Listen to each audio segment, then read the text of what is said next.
Welcome to Film and Theology. Some of you have been here before, some of you have been here a long time ago, but I want to take a little bit of time. Sometimes, even for myself, it's a good refresher.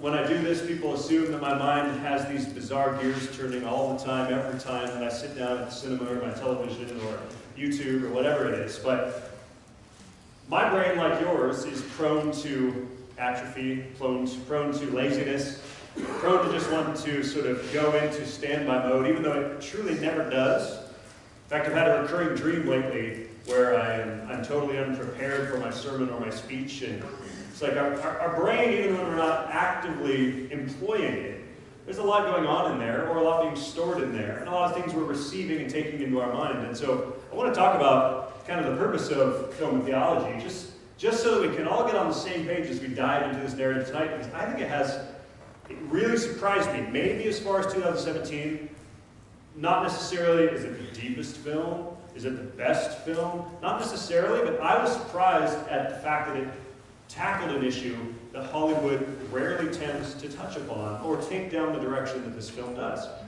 And what I'm always looking for, what we look for with film theology, is the idea of finding God in the stories of our culture. Now this film obviously deals with Amazons and Greek myths, so we're going to get to gods in general.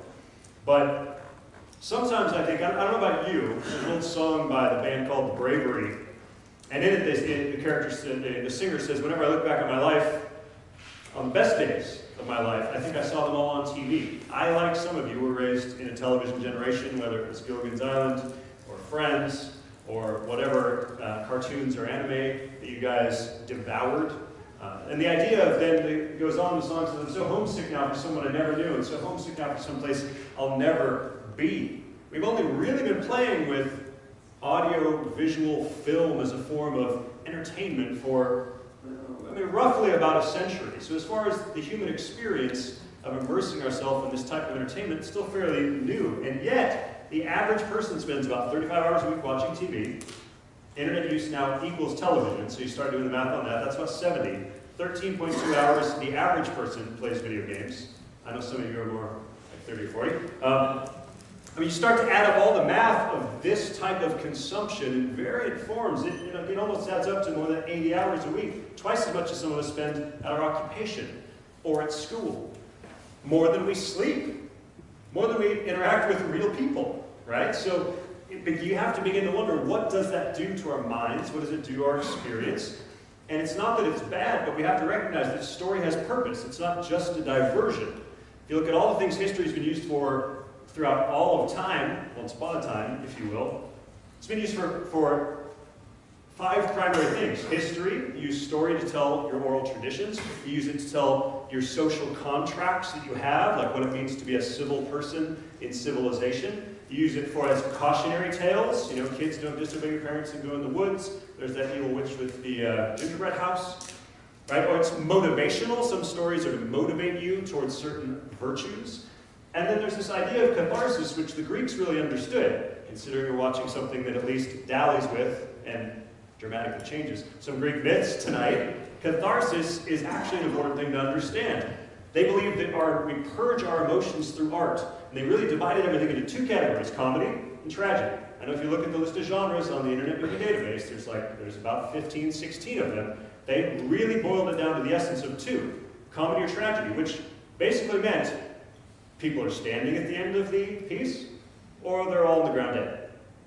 Right? Comedy didn't necessarily mean laughing, it meant happy ending or tragic ending. It's that idea of looking at life. There are days where we think about happy endings, and we also have to deal with mortality and the idea of ultimate potential tragedy.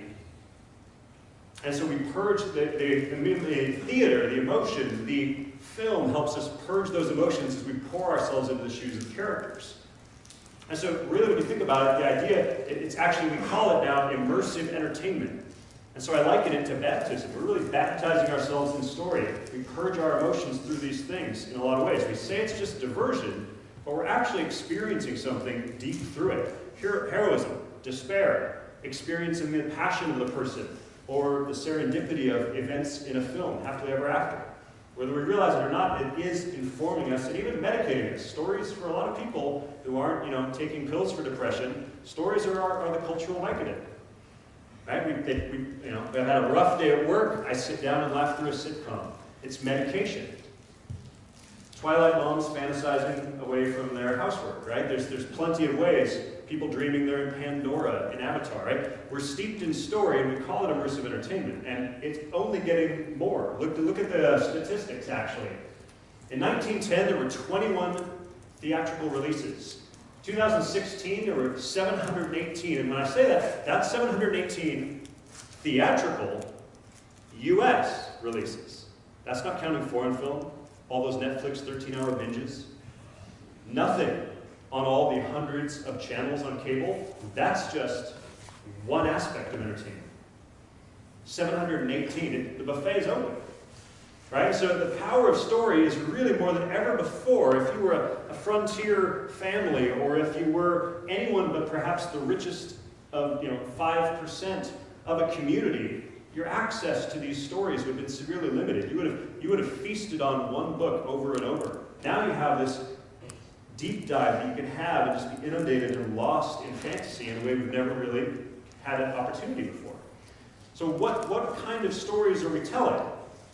What's funny is what we see, even though we have lots of different stories, is really pretty much all the same stories, just a few of them being retold over and over and over and over and over again. How many people have seen or heard of Tron? All right, see, I grew up with Tron, and then those who didn't grow up with Tron, they just had another movie in 2009, Tron Legacy, so they brought it back after 30 years. They did the same thing with Blade Runner, with a sequel this year. And so here you watch the movie Tron, you're like, oh, this is a new movie. It's about a guy who gets sucked into video games. But if you step back for just one moment, you realize, here you have these people in the virtual environment. They're living in a very finite reality, and a self-professed master is deceiving them, telling the programs there's nothing outside this reality you experience. And this idea that you have anybody that programmed you, that's a figment of your imagination. But one of the programmers actually then comes down into their virtual world, incarnates as a program, and winds up interacting with them. Not Jesus, it's Jeff Bridges, not quite as good. But he becomes one of them, he walks among them, he displays some miraculous powers that none of them can do, and then he sacrifices himself to crush the master control program that's deceiving them, and then he ascends for all to see. That better sound familiar to some of you who go to Refuge Church, or I should resign. Right, because intentional or not, it's an obvious reflection of a far more important story that's not only a superior narrative, but true. In fact, then in Tron Legacy, when they revisited it with the latest sequel, Flynn, the creator, creates this area called the Grid, Jeff Bridges' character, and then he creates this Clue program in his image and likeness, but Clue rebels, rejects the creator, turns the Grid dark and kind of corrupts it, and then tries to remake it into his warped image, so Flynn's son incarnates into the world to set things right. It's Tron 3:16, right? Right? We recast the story again and again, but it's the same grid. And this was something that the Apostle Paul tapped into in Acts 17. His spirit was provoked when he was walking around Athens. He was a Christian, he's walking around all this Greek culture and Greek poetry, and he began to see, wait a minute, there's a lot of distractions, but some of them, like this poet that says, we are God's offspring, some of it's reflecting little nuggets of truth. And so as we look at superheroes, as we look at all sorts of different stories and culture, what I want you to do today is, what I want to show as we walk through all of these things in film and theology is that all of our fictions do share a same root DNA. We can chase that root and find things. And for the Christian, I think that does one of two things. It gives you an opportunity to be edified right here, or it gives you an opportunity to have a good conversation with somebody about the things you like about that story most. It's something I've been able to talk about and write a book about in my book, Synagogue, which is something that's been a great resource to some friends who have like mindset and want to be able to share and have those kinds of conversations. But it really comes down to understanding entertainment. And I mentioned it a little bit earlier, but entertainment we think of as, when I say I just watch it for entertainment, we think of that as diversion. The definition, if we put it on the board, is actually to keep, to hold, or maintain in the mind. When you entertain, it's taking something into your brain, like inviting a stranger into your living room, and entertaining who they are, what they think, having a conversation, as it were. Only when we watch TV, mostly it's just listening. to the person when we entertain somebody with hospitality. The television, you're entertaining that story in the same way. It's entertaining something in you. So the question is, what is it entertaining? And so Christians have this extra admonition on them, whereas a lot of times Christians really don't live out what they say the Scripture says to them. We look at Deuteronomy 6, it says, the Lord your God is one. You'll love the Lord your God with all your heart, all your soul, all your might.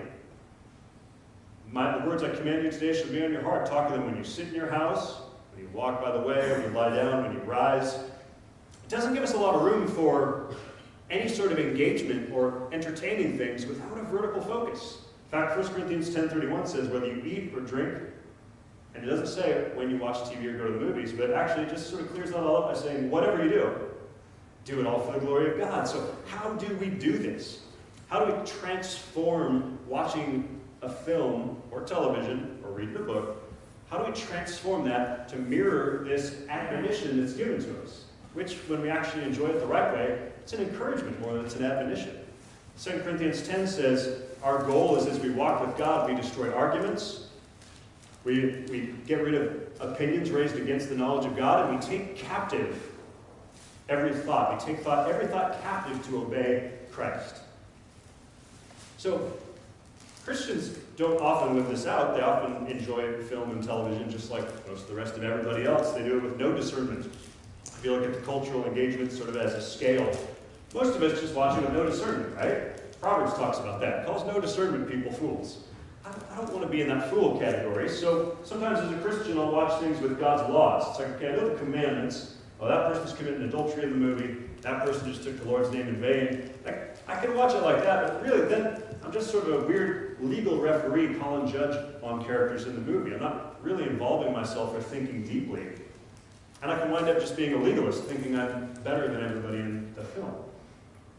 But we can watch films with God in mind because, wait, I know some things about God. I've read the Scriptures. I know stories. So, when a story involves a king that fails, I can think of David. It can resonate in parallel. I can find things allegorical or things that dovetail with some familiar stories in Scripture. Because I know things about God. I know things about God's story. But then I think, wait, God's relational. So I should be able to, since I don't want to talk during a movie because that's rude, I can talk to God in my head while I'm watching a movie. I can say, wow, that's really cool. Non-verbal, mind you. Just talking to God. Oh, that's really cool, God. What would I do if I was in that character's shoes? Is that something I should do? Can I have a dialogue with my Creator while I'm watching something creative? And then, of course, there's the last time. If I actually do that, and I'm actually learning and growing in things, and I'm enjoying things in that way, then I can be missional with it. Then I can say, you know what I really liked about this movie? I love that it parallels some of the great themes of the greatest story ever told. That can be a coffee conversation, either to help encourage my fellow Christians, or maybe have a conversation with somebody who thinks very differently from me. So there's lots of ways that we can engage story